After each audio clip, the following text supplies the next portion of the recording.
أعوذ بالله من الشيطان الرجيم. بسم الله الرحمن الرحيم. وذكر فإن الذكرى تنفع المؤمنين.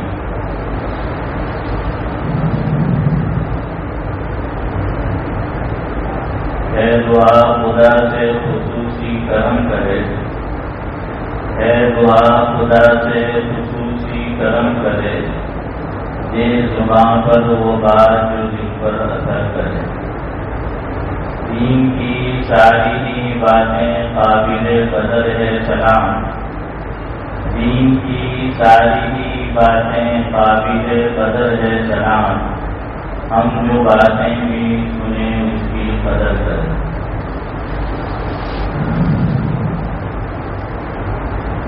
حضرت مفتی ابراہیم طارق احمد برکاتہم العالیہ جو اس ادارے کے روح روان ہیں، حضرات اساتذہ کرام اور عزیز طلباء،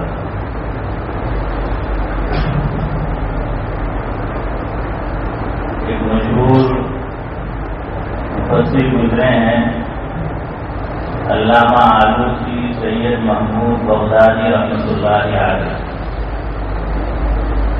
قرآن کریم کے اندر اللہ رب العزت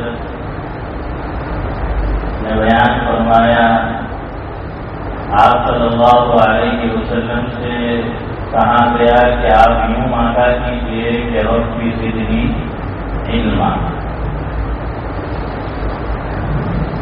اس کے تحت وہ تحریر فرماتے ہیں، اس کا مفہوم اور خلاصہ یہ ہے کہ آپ پورا قرآن کریم اٹھا کر دیکھ لیجیے، کسی چیز کی بھی زیادتی کی دعا کرنے کو اللہ رب العزت نے حضور کریم صلی اللہ علیہ وسلم کو تعلیم نہیں فرمایا سوائے علم کے،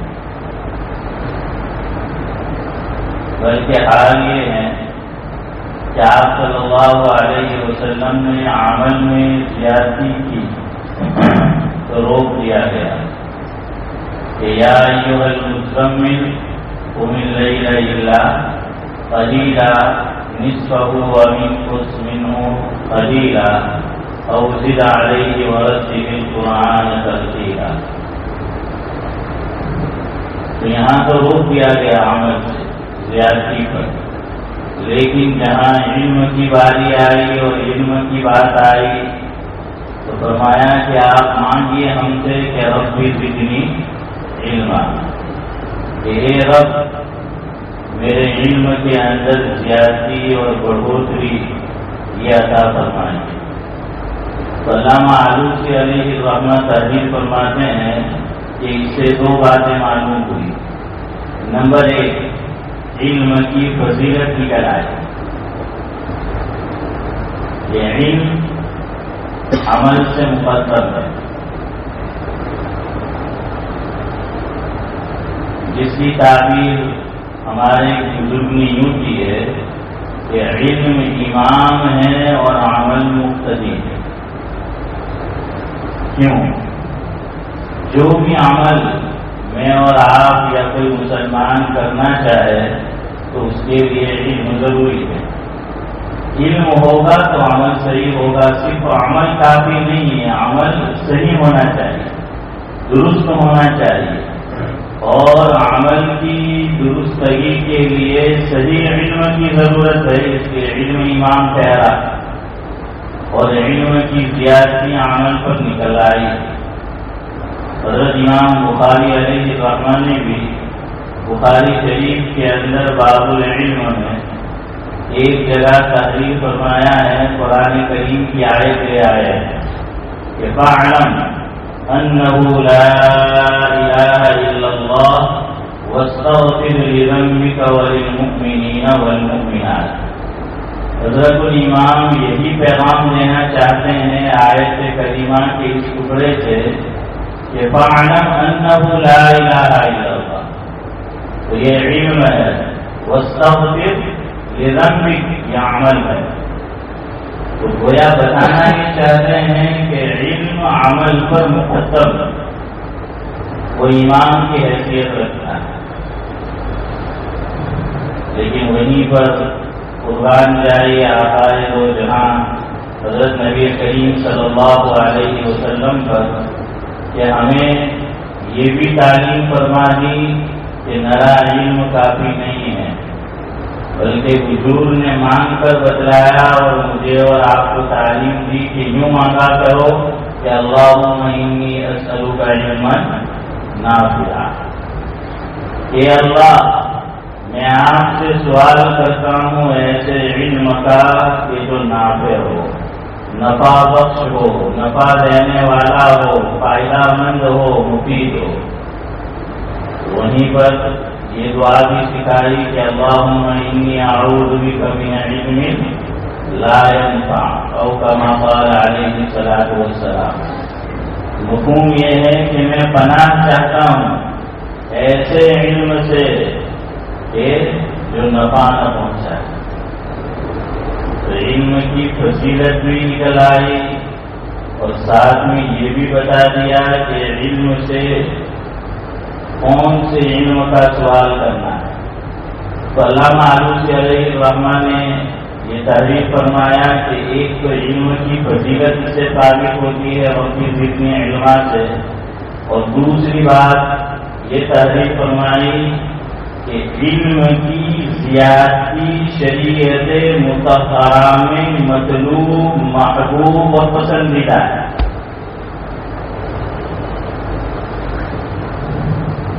اب آپ عزیز طلبا بڑے خوش قسمت ہے کہ اس چہار دیواری کے اندر اسی علم کو، دینی علوم کو سیکھنے آئے ہیں۔ حضرت مولانا ابرار احمد صاحب بلیوی رحمۃ اللہ علیہ فرماتے تھے جس کا مفہوم یہ ہے کہ انسان کی حقیقت لا علمی ہے، اور دلیل میں یہ آیت پیش کرتے تھے کہ واللہ اخرجکم من بطون امہاتکم لا تعلمون شیئا۔ مفہوم یہ ہے کہ اللہ تعالیٰ نے تم کو تمہاری ماؤں کے پیٹ سے نکالا، پیدا کیا اس حال میں کہ تم کچھ علم نہیں رکھتے، تم کچھ نہیں جانتے تھے۔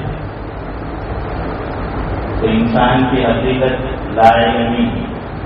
اب آگے اللہ تبارک و تعالیٰ نے اسباب علم یہ بیان کیے کہ تمہاری حقیقت لا علمی ہے، اب تمہیں علم سیکھنا ہے تو اس کے ذرائع یہ ہیں وَجَعَلَ لَكُمُ السَّمْعَ وَالْأَبْصَارَ وَالْأَفْئِدَةَ۔ تو سب سے پہلا ذریعہ اور سبب علم حاصل کرنے کا اللہ رب العزت نے بیان فرمایا کان، سننا، سن کر علم حاصل کرنا۔ خطیب الامت حضرت مولانا ابرار احمد صاحب بلیوی رحمۃ اللہ علیہ اس کے تحت فرماتے تھے کہ یہی وہ راز ہے کہ شریعت مطہرہ کی تعلیم یہ ہے کہ بچہ جب پیدا ہو تو سب سے پہلے اس کے کان میں اذان سنائی جائے، ایک کان میں، دوسرے میں اقامت۔ اور قرآن کریم کی ترتیب یہ ہے وَجَعَلَ لَكُمُ السَّمْعَ وَالْأَبْصَارَ، کان کا ذکر مقدم ہے آنکھ پر۔ تو حضرت فرماتے تھے کہ بچہ جب پیدا ہوتا ہے سننا پہلے شروع کر دیتا ہے، آنکھیں بعد میں کھولتا ہے۔ تو اس لیے شریعت نے یہ تعلیم کی، یہی وہ راز کی یہ بچہ جیسے ہی پیدا ہوا اس نے سننا شروع کر دیا ہے تو اس کے کان میں توحید و رسالت، فلاح اور نماز اس کی تلقین کر دو۔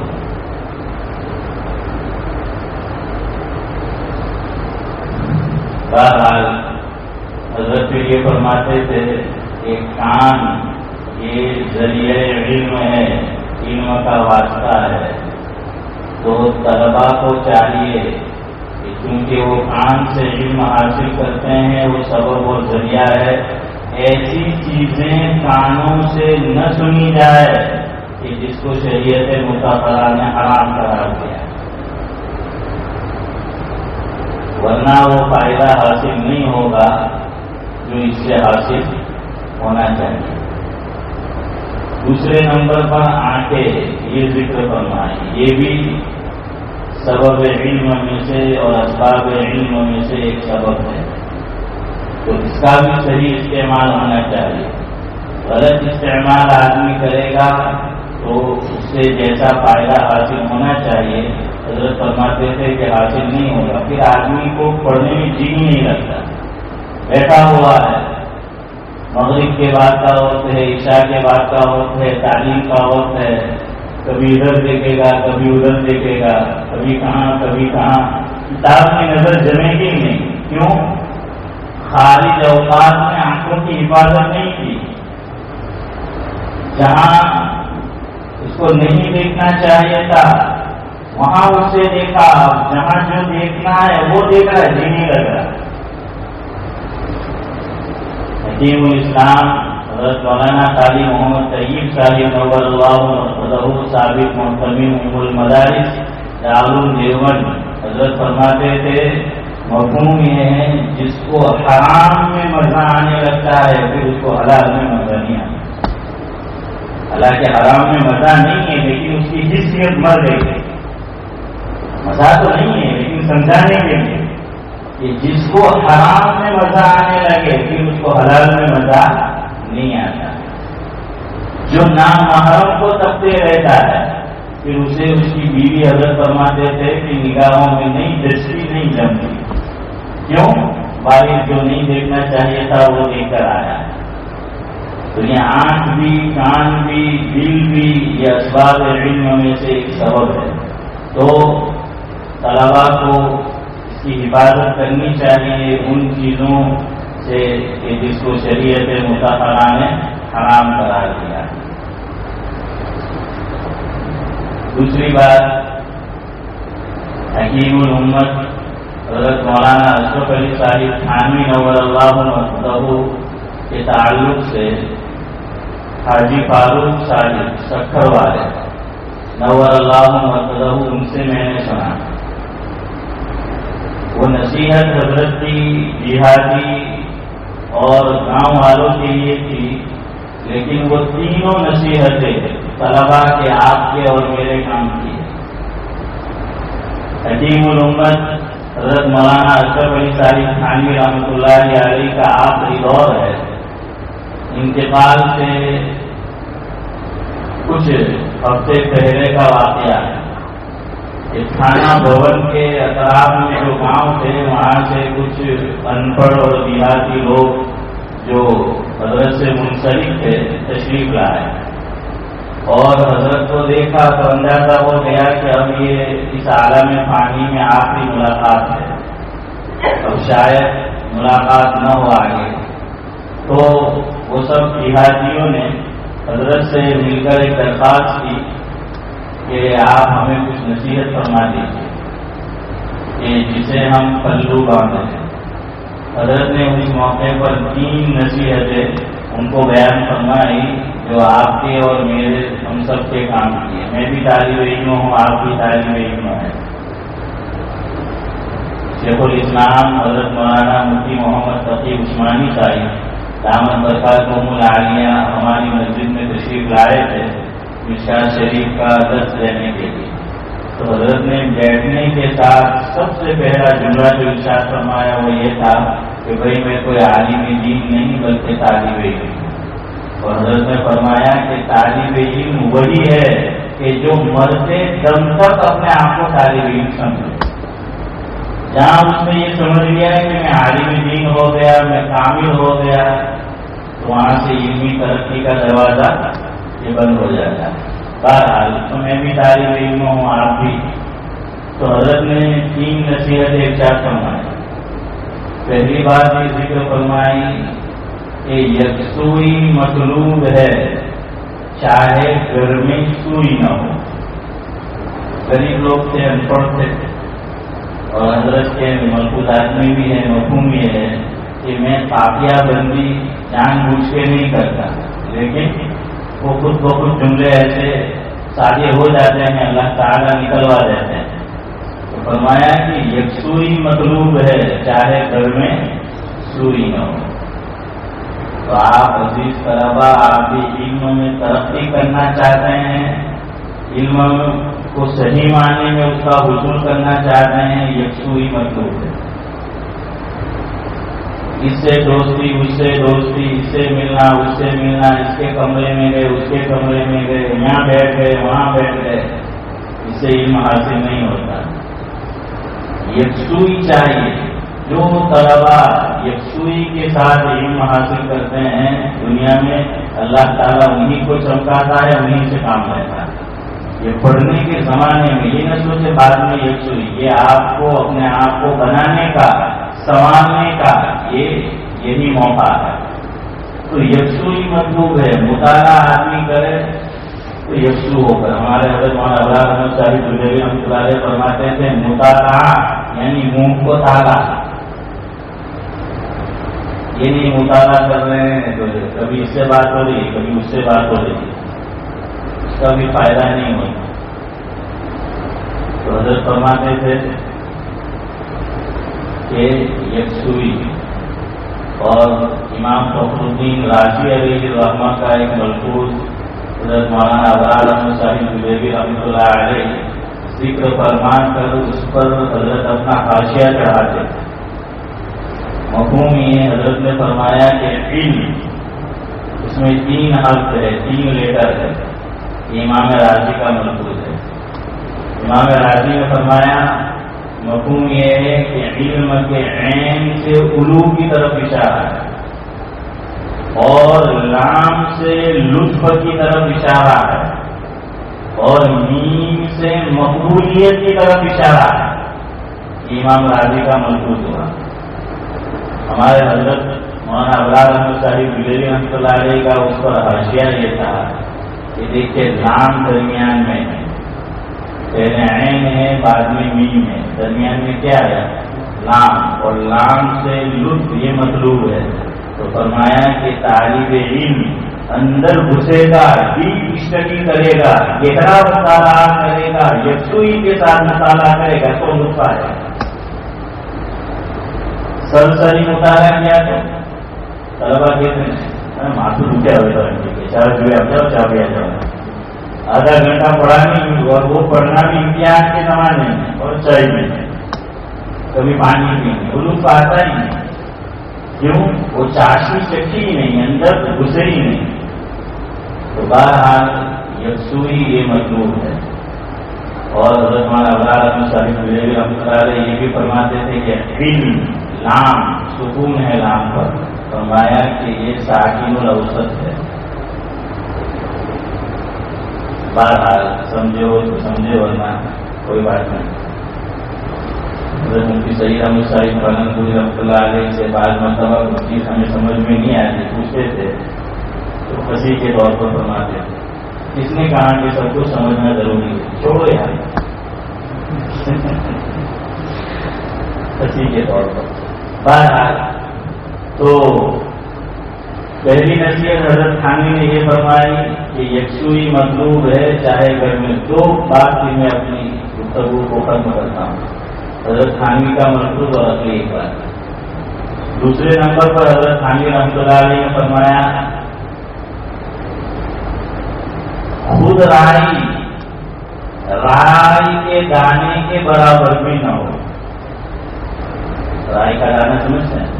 ہاں، تو اتنی بھی خود رائی نہیں ہونی چاہیے، سمجھیں میں کچھ ہوں، عجب، گمن، تکبر، فخر، اپنے آپ کو کچھ سمجھنا، یہ کیڑا پاس طالب علموں کو عربی شہروں کے بعد لگتا ہے، سب کو نہیں۔ طلبا ابھی تو دور حدیث پورا نہیں ہوا کہ سمجھنے لگتے کہ ہم کچھ جانتے ہیں، اور پھر وہ جو نچلے درجے کے استاد ہوتے ہیں ان کو خاطر میں نہیں لاتے، اور اپنے آپ سمجھنا شروع کر دیتے ہیں کہ ہم اس 4 دیوارے سے نکلیں گے تو ڈائریکٹ بخاری شریف ہی ملنے والی ہے ہم کو پڑھانے کی، یا مثال شریف ملنے والی ہے۔ یہ تو ابھی کئی سال ہو گئے وہاں پڑے ہوئے، خدرائی نہیں ہونی چاہیے. یا جو طلبا ذکی اور ہوشیار ہوتے ہیں تو شیطان ان کی راہ بھی مارتا ہے کہ تو بہت ذکی ہے، بہت ہوشیار ہے. تو وہ نچلے درجے کے اساتذہ نہیں، جن اساتذہ سے درجے اولیاء کے پڑھ رہا ہے ان کو بھی خاطر میں نہیں آئے، ان کی بھی بے احترامی کرتا ہے.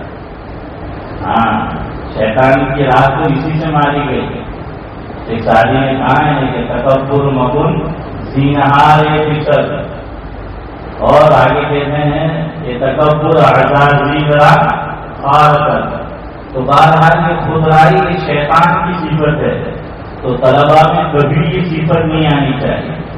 انکساری عاجزی.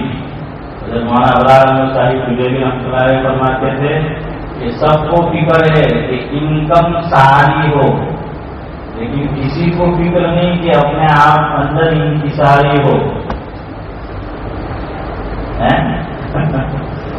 تو اور حضرت فرماتے تھے اپنا خود کا ذاتی تجربہ کہ کوئی بات مجھے طالب علمی کے دور میں سمجھ میں نہیں آتی تھی، میں اپنے استاد جی کے پاس بیٹھا تھا، دو دانوں بیٹھتا تھا، گردن نیچی کر کے حضرت سے سوال کرتا تھا استاد محترم سے.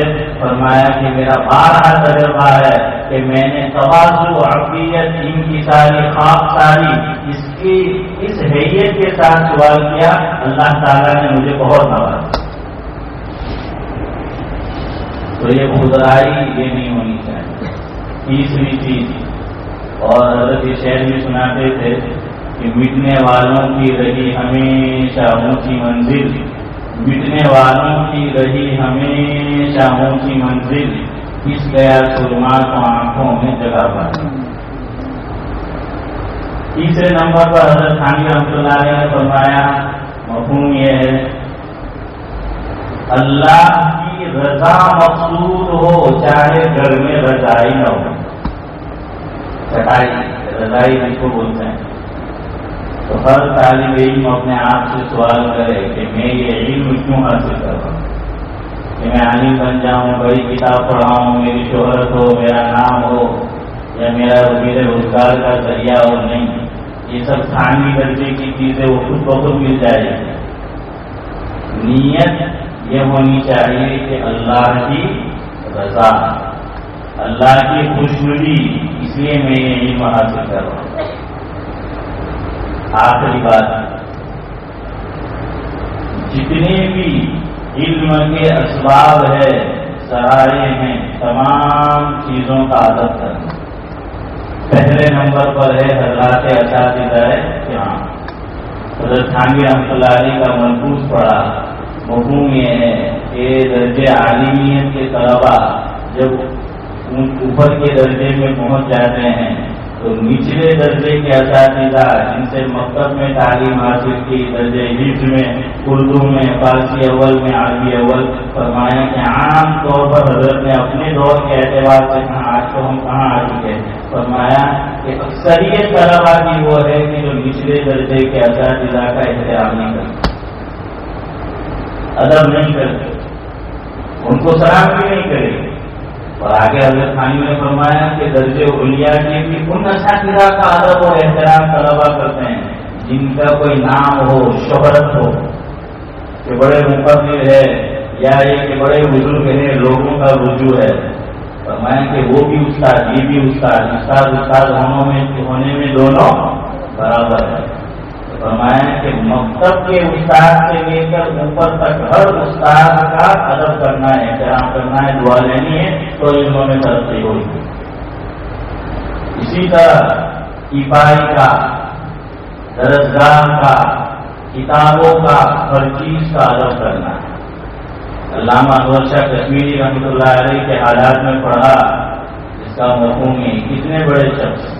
قریب میں جامعہ ہے، جامعہ ڈابیل، جب حضرت وہاں تدریس کے لیے تشریف لایا اور اس وقت کے محترم حضرت مولانا احمد بزرگ صاحب نور اللہ مرتضی نے ان کی جو تنخواہ یا حق الخدمت آپ کہہ رہے وہ جو متعین کیا، تو گاؤں کے کچھ لوگ جو شورا میں تھے انہوں نے اعتراض کیا کہ اتنی زیادہ تنخواہ اور حق الخدمت حضرت کی، تو جوہر ہی جوہر کو جانتا ہے.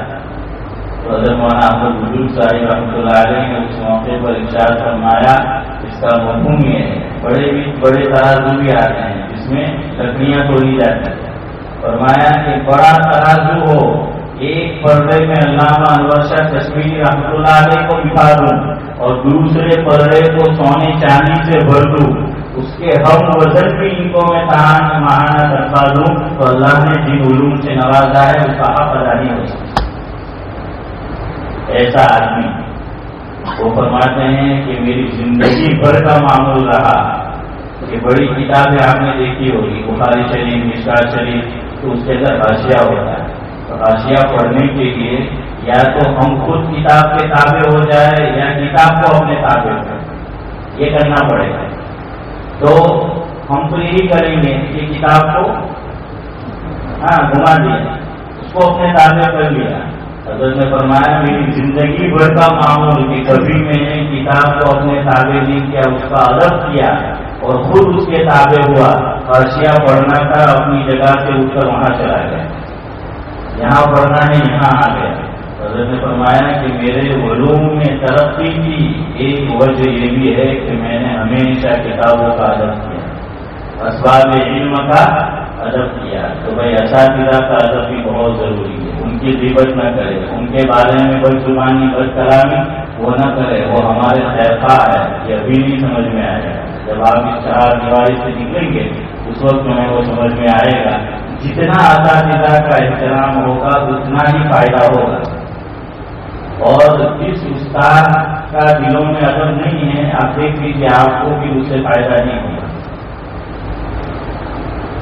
تو اس لیے اساتذہ کا بھی بھرپور ادب کیا جائے۔ ایک مرتبہ ہمارے یہاں شارح حجت اللہ البالغ مفسر قرآن محدث عظیم سابق شیخ الحدیث ام المدارس دارالعلوم دیوبند آخری بار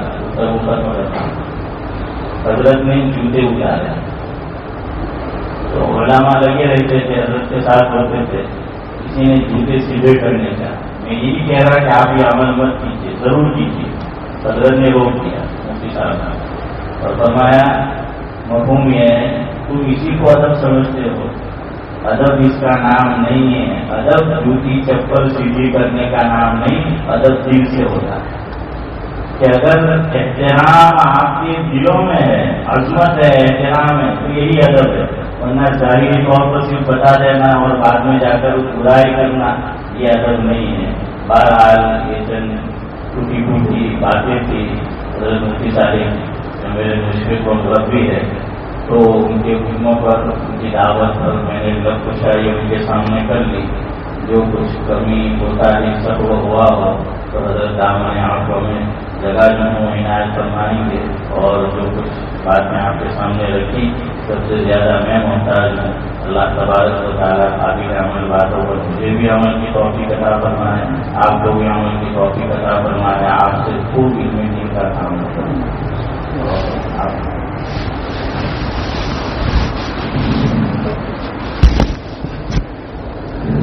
الرحمن الرحیم الحمد للہ رب العالمین اللهم صل علی محمد وعلى صلواته یا ارحم الراحمین یا ارحم الراحمین، ہم تمام کے گناہوں کو معاف فرما، یا اللہ تمام کے سیئات و حسنات سے مبدل فرما، یا اللہ عزیز طلباء جو یہاں دین کا علم حاصل کرنے کے لیے آئے ہیں، یا اللہ ان کو اپنے مقصد میں یا اللہ بھرپور کامیابی نصیب فرما، یا اللہ جس طرح مدرسے کی چار دیوانی میں زندگی گزارنی چاہیے اسی کے مطابق انہیں زندگی گزارنے کی توفیق نصیب فرما، یا اللہ اساتذہ کا احترام نصیب فرما، اسباب علم کا یا اللہ احترام نصیب فرما، یا اللہ جتنے بھی طلباء یہاں علم حاصل کر رہے ہیں جو عمر میں بڑے ہیں وہ عمر میں ان سے جو چھوٹے ہیں ان کے ساتھ شفقت سے پیش آنے کی یا اللہ توفیق نصیب فرما، جو چھوٹے ہیں وہ بڑے طلباء کا یا اللہ احترام کرنے کی انہیں توفیق یا اللہ نصیب فرما، یا اللہ تمام طلباء کو یا اللہ دین کے لیے قبول فرما، یا اللہ اس طرح دیوالی سے نکلنے کے بعد یا اللہ ان سے خوب دین کا کام ہے،